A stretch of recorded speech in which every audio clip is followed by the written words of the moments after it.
Hello everyone, my name is Dr. Xinting Yu and I'm assistant professor in the Department of Physics and Astronomy. So my research focuses on actually one of humanity's oldest and biggest questions, which is, are we alone in the universe? And to answer that question, my team studies materials that makes up other planets, moon, and small bodies, both inside and outside the solar system. So we can recreate the chemistry in very distant worlds, such as Saturn's moon Titan, and even planets orbiting around other stars. And this allows us to study these materials. And by studying the properties of these planetary material, we can not only help scientists understand what future space missions might discover, but also address the questions, if life do exist elsewhere, do they look similar to life here on Earth?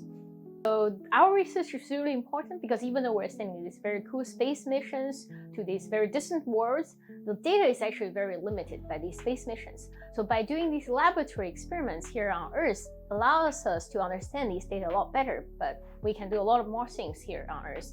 So our work actually supports not only current, but also future NASA missions to many different places, such as the Dragonfly mission that we're sending to Titan in 2034. Currently, our team has 4 graduate students, 3 postdoc researchers, and a bunch of undergraduate students, and they all work on various planetary science projects.